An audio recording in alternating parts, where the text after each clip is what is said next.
The morning my wife died, I made coffee for two. I didn't realize it until I was standing at the kitchen counter with both mugs in my hands, and the house was so quiet I could hear the refrigerator humming 3 rooms away.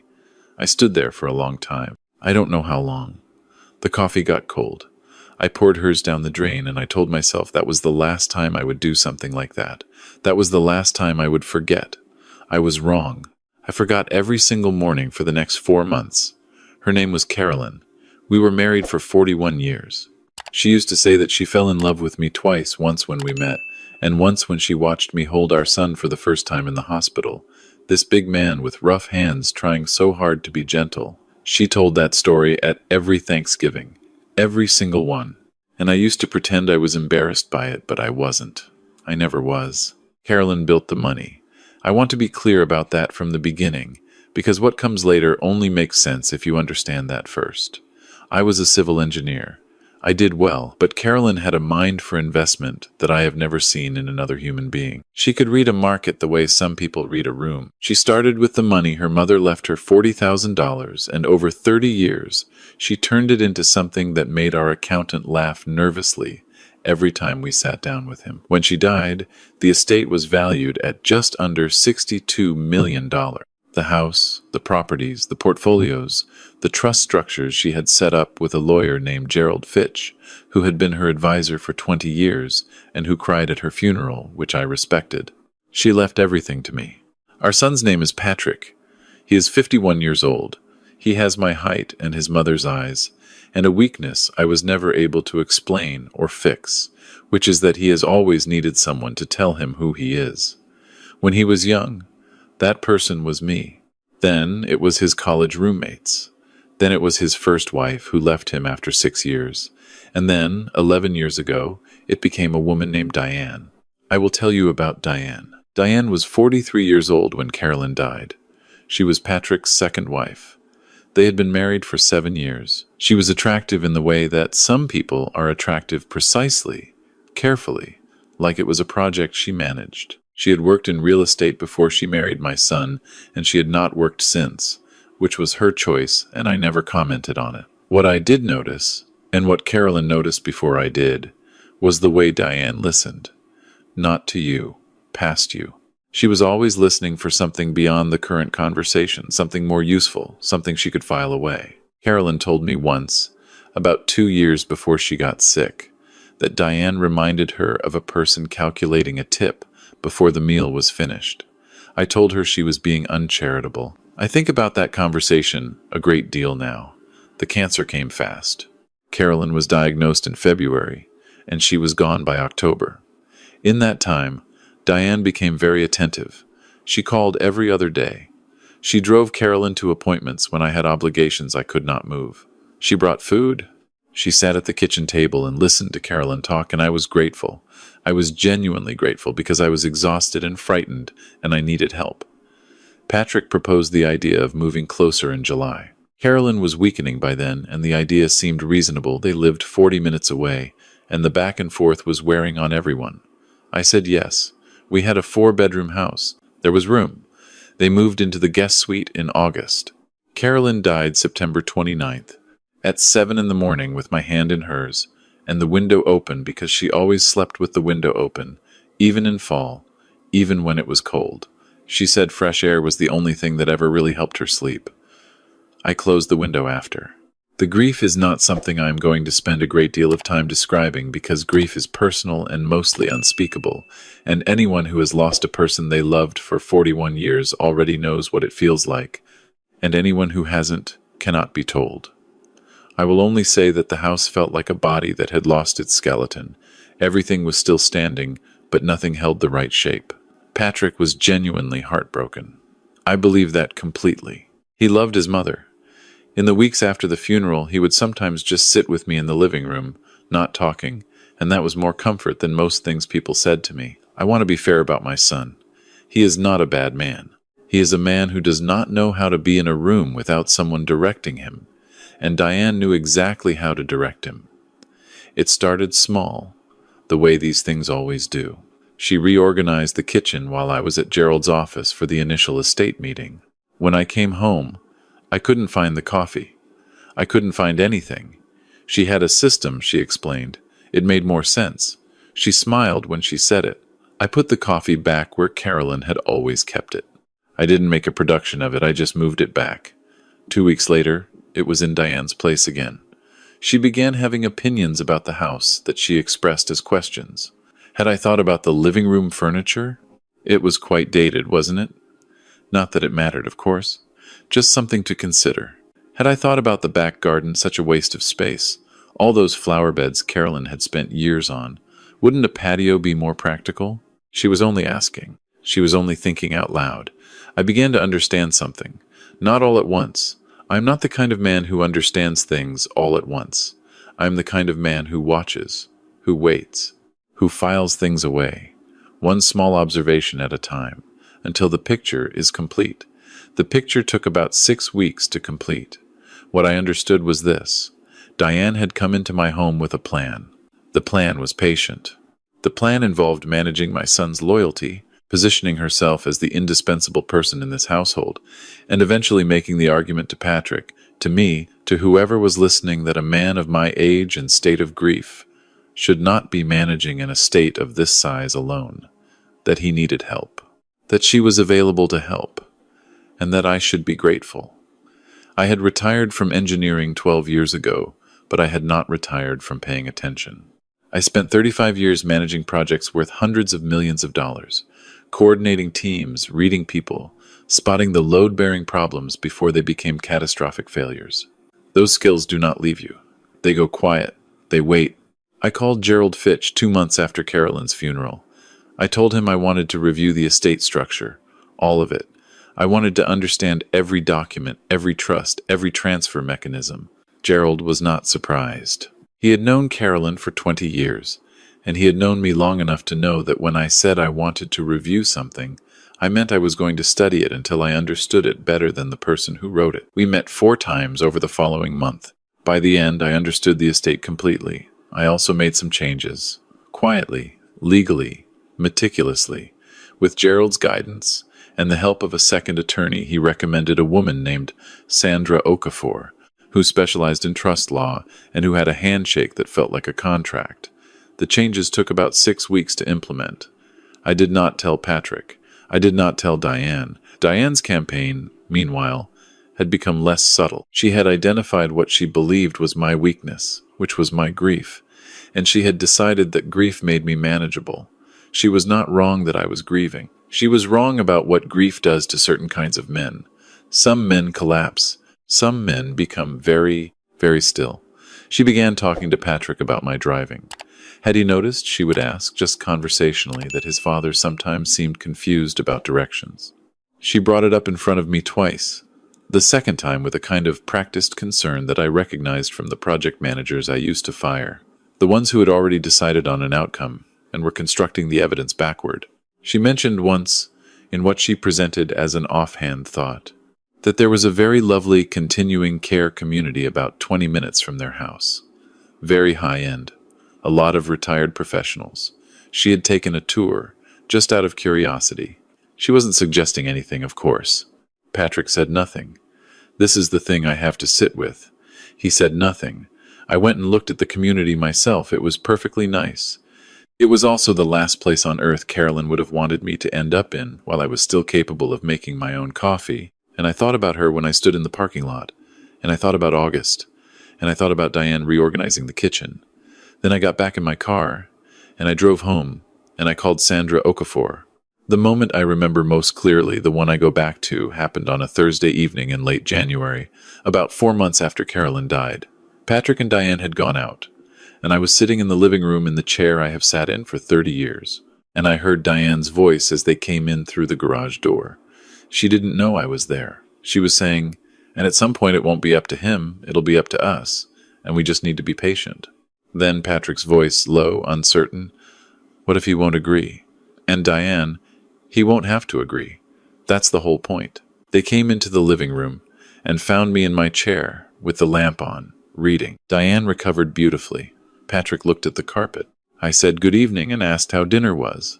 Fine, they said. Everything was fine. The next day I asked Patrick to take a drive with me, just the 2 of us. We drove out past the reservoir, the way we used to when he was a kid, when I was teaching him to drive on the back roads on Sunday mornings. He was quiet for a long time.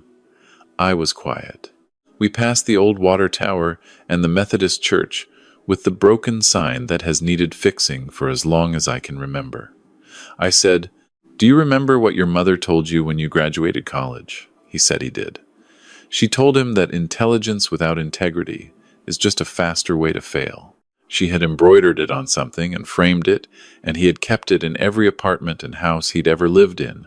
I had seen it on his wall as recently as Thanksgiving. I said, "I know what's being planned, Patrick." He didn't deny it. I'll give him that.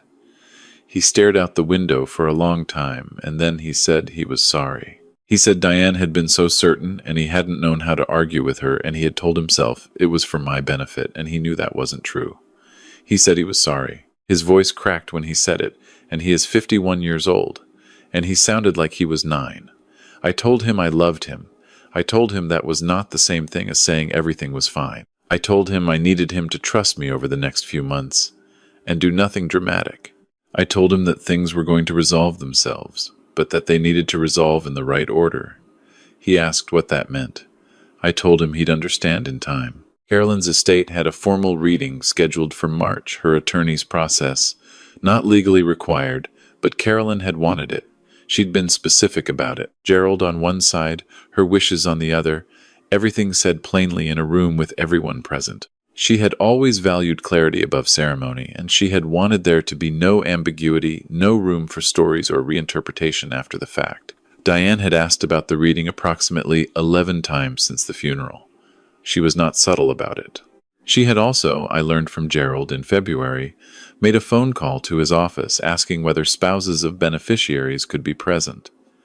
Gerald had told her that was typically at the discretion of the estate holder. She had then, apparently, expressed her understanding in a tone he described to me as professionally cordial and personally alarming.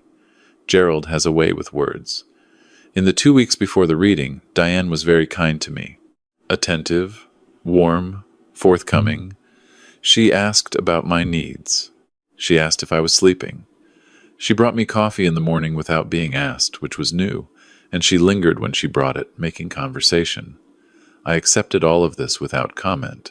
I had also, the previous week, asked Patrick to have dinner with me alone. We went to the Italian place on Morrison Street that Carolyn and I had gone to for 30 years, where the owner knows my name and where the corner booth is always held for us on Thursdays. We ate pasta, and we talked about things that had nothing to do with any of this. His job, a project he was proud of, a hiking trail he'd read about in Colorado. It was the best dinner I'd had since September.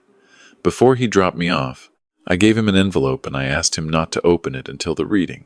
He asked if he should be worried. I told him he should be patient. The reading was on a Tuesday. Gerald's office, downtown, 3rd floor, a conference room with a long mahogany table and windows that looked out over the city. I arrived first. Gerald was already there, with Sandra, who had joined as a secondary advisor on the amended documents. There was coffee on a side table. I stood at the window for a while and watched the street. Patrick and Diane arrived together. Patrick was wearing a jacket, which he rarely does. He looked like a man preparing for something unpleasant. Diane was wearing a gray blazer and her precise face, and she smiled at me when she came in. That measured, careful smile. There was a 4th chair at the table, and Diane moved toward it. Gerald said, gently but clearly, that the reading was for direct parties to the estate, and that he'd be happy to have her wait in the reception area. She glanced at Patrick. Patrick looked at the table. She sat down in the reception area. I noticed she did not look at me. Gerald began. He went through the preliminary documents, the estate overview, the asset summary, the trust structures.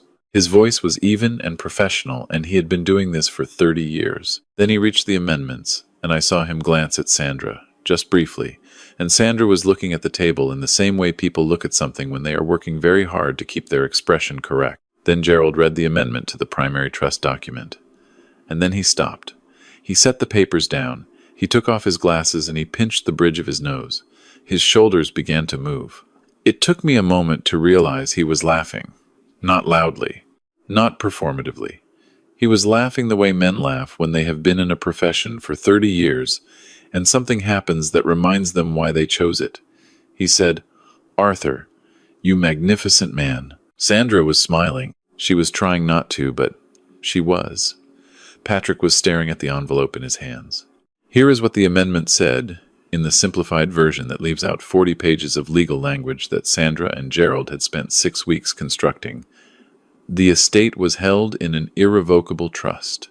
It could not be contested, could not be transferred by pressure or persuasion or family consensus, and could not be accessed by any party other than me during my lifetime.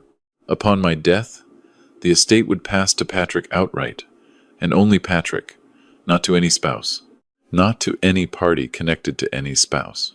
The trust contained an independent oversight provision administered by a board of 3, Gerald, Sandra, and a retired judge named Helen Marsh, who had been Carolyn's college roommate and who Diane had met exactly once at a Christmas party 6 years ago. There was also a property provision. The house was in the trust. It could not be sold, leased, renovated, or modified without my written consent and the approval of the oversight board. Any current resident of the property who was not a blood relative of Carolyn or me had no legal standing with respect to the property in any capacity. What this meant in plain language was that every plan Diane had been building, every patient, careful arrangement, every soft conversation and reorganized kitchen cabinet, and mention of continuing care, communities, all of it was a structure built on a foundation that had not existed for 4 months. She had been measuring a house that was never going to be hers. Patrick opened the envelope. Inside was a letter. I had written it on the same Thursday night. I heard Diane's voice in the hallway, sitting at the desk in the study with the lamp on, and Carolyn's reading chair 3 feet away. The letter said, "I know this has been the hardest year of your life, too. I know grief makes us follow people we shouldn't follow. Your mother loved you completely, and so do I. What I cannot do is pretend that watching you choose silence over integrity doesn't break something in me. The money, the house, none of that is what this is about. What this is about is whether you know who you are without someone telling you. I hope, before too much time passes, that you find out. The door is open. But what happens next is up to you." He read it twice.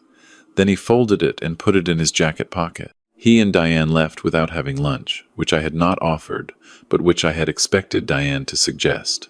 She was very quiet in the reception area. She did not smile when she left. For the first time since August, her face looked like a room where someone had turned off all the lights and gone home.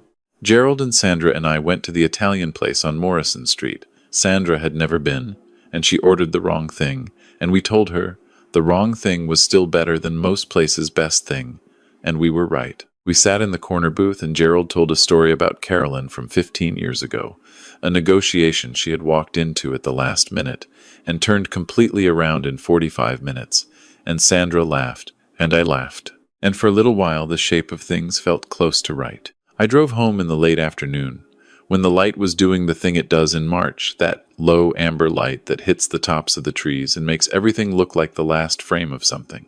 I made coffee when I got inside. 1 cup. I sat in my chair. I thought about Carolyn. I thought about 41 years of watching someone be so much smarter and so much kinder than any situation required. I thought about October and the window and fresh air. I thought about what she would say if she were sitting in her chair across from me. She would say I was too hard on Patrick. She would also say she was proud of me, and she would say it in a way that meant both things were true at the same time. Patrick called me 7 weeks later. He called from a phone number I didn't recognize, and when I answered, he said, "Dad, it's me. I'm calling from a hotel. I wanted you to know I've spoken to a lawyer." I asked how he was. He said he wasn't sure yet. He said some days he felt like a person who had been reading a map upside down for years and had just figured it out. He said that was disorienting, but probably better than continuing to read the map upside down. I said that sounded about right. He asked if he could come for dinner sometime. I said yes. I told him Thursday works. I told him the corner booth holds 2 people just as well as it holds 1. He said okay. He said, "Dad, I'm sorry." I told him I know. I told him to bring a jacket. It's still cold in March. We are not all the way back yet. I don't think we will be all the way back for a long time, maybe ever, and I have made my peace with that. What I know is that the door is open, and the light is on, and the coffee is where Carolyn always kept it. And every morning I make 1 cup, and some mornings that is enough, and some mornings it isn't. And I think that is probably just what the rest of this looks like, and I think I can live with that. Carolyn used to say that a person's character isn't what they do when things are easy. It's what they do when they think no one is watching. Someone was always watching.